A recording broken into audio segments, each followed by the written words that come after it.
Alors bonjour, moi c'est Vincent Lesniak. Moi j'ai la partie, on va dire, conduite de verger, pommes, les suivis des essais système, les modes de conduite, les porte-greffes, les variétés, et dans une moindre mesure les essais de diversification. Donc là, ce qui nous amène aujourd'hui dans le verger, donc c'est, on va dire, la prospection qui va arriver après les essais de Bernard. Donc comme il les a présentés tout à l'heure, en fait, la principale problématique qu'on a avec les enherbements sur les paillages tissés ou même les tuiles, en fait, c'est la gestion des bords de verger.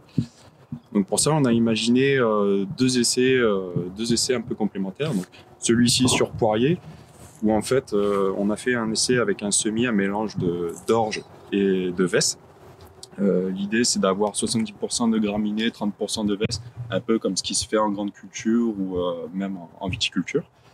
L'idée, c'est que là, en fait, ce sont des enherbements qui sont très concurrentiels, avec des gros chevelures racinaires qui vont avoir des capacités de pousse et de concurrence par rapport à une flore endémique et qui va venir concurrencer donc le paillage. Donc là, l'objectif, en fait, avec ce semis, c'est d'étouffer toute la concurrence spontanée de la parcelle.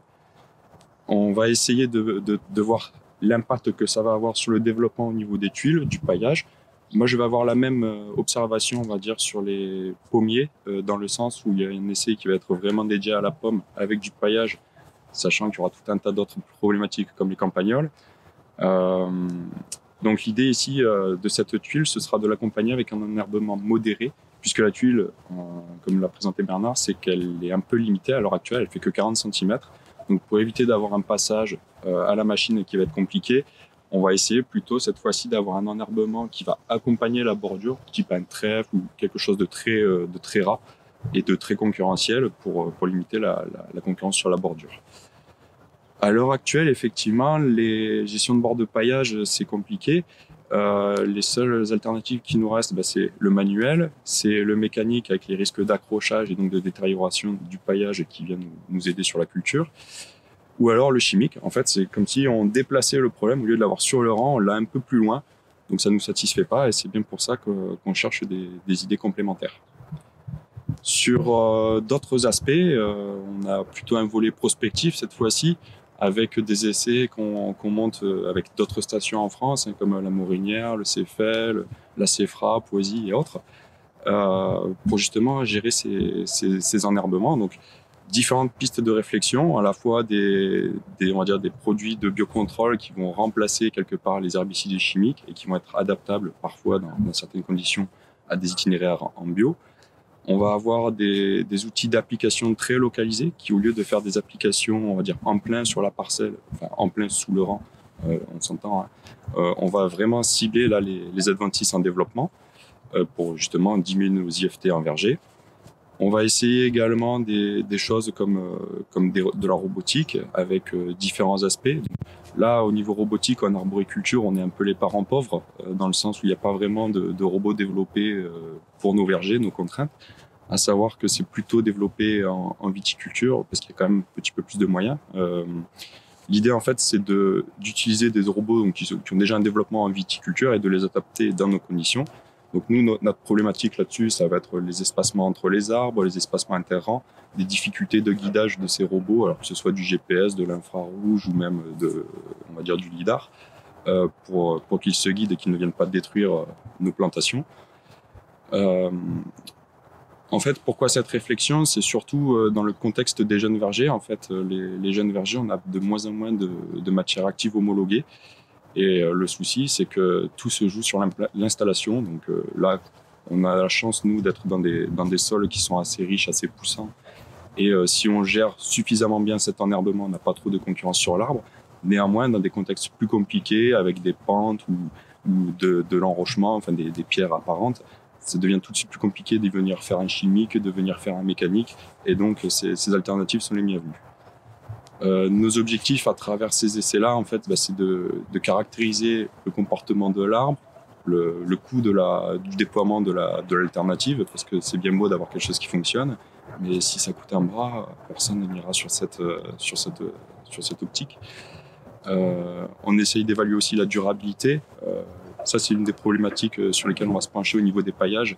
C'est l'aspect dégradation des microparticules. Il faut savoir que si les paillages, on n'arrive pas à les retraiter au niveau des filières de reconditionnement des plastiques parce qu'on n'arrive pas à les enlever, ils sont trop délités après un certain nombre d'années. On va se retrouver avec du plastique dans le sol. Et qu'est-ce que ça implique au niveau justement de cette réserve? On n'en a aucune idée.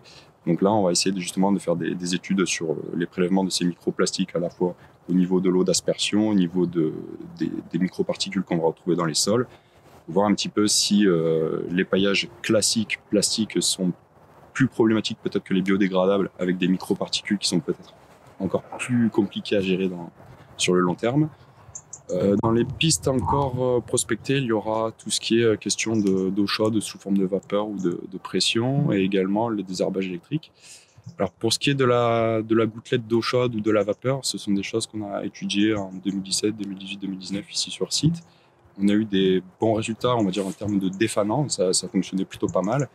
Néanmoins, ça n'a pas de rémanence suffisante pour permettre une adaptation sur un cycle arbo, dans le sens où il va falloir passer une douzaine de fois sur la culture. Donc beaucoup d'interventions, des rejets de CO2 forcément qui deviennent excessifs. Et on va dire pour le producteur, des chantiers qui deviennent ingérables. C'est-à-dire qu'ils doivent passer toutes les semaines dans leur verger juste pour entretenir 20 hectares, quoi. Donc là-dessus, une autre perspective, l'électrique, avec peut-être aussi cette difficulté de la rémanence de l'entretien. Bon, ça, ce sera des essais qui vont être conduits plutôt cette fois-ci sur Poisy-la-Morinière. Et on va essayer de voir aussi si on n'a pas de sélection d'un herbement un peu concurrentiel, comme des chiens-dents ou autres, qu'on arriverait à gérer peut-être avec la mécanique. Sachant que bien évidemment, comme tout en agriculture, c'est plutôt les associations qui font qu'on arrive à avoir des bonnes gestions. Pour compléter les remarques sur le travail mécanique, l'autre souci, c'est que déjà, on l'a vu, c'est que ça crée des dégâts sur les arbres, enfin, ça peut en créer. Ça nécessite une main-d'œuvre qualifiée du coup pour réaliser ces interventions, éviter justement les plaies sur les arbres avec les risques de chancre ou de maladies comme le feu bactérien. On va avoir des problèmes également d'accès à la main-d'œuvre.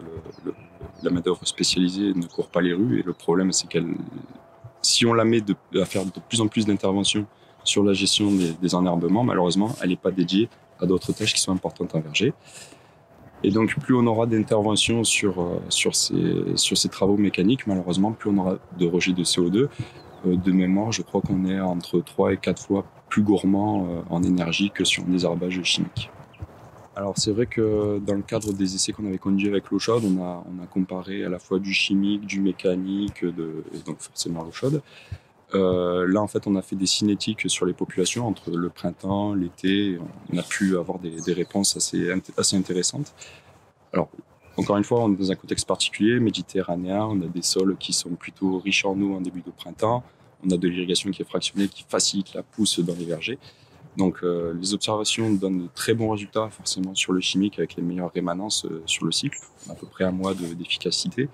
Sur le mécanique, suivant la technique employée, donc que ce soit une arbanette ou une fraise qui vient travailler le sol de manière superficielle, on a des tendances qui sont différentes. Donc le travail du sol, même superficiel, va permettre une élimination plus nette, on va dire, de la flore adventice, avec environ 15 jours de délai avant des repousses un peu concurrentielles pour les arbres. Sur une herbanette, on sera avec un travail, donc du coup, cette fois-ci plutôt de fauche, de fléau. Donc du coup, des repousses, enfin un système racinaire qui n'est pas concurrencé par cette pratique, et donc des repousses plus régulières en verger. On est plutôt là sur un ordre de gestion d'une semaine, sachant qu'on peut le tolérer en verger sur des vergers adultes. Sur des vergers en implantation, ce sera surveillé de manière un peu plus stricte.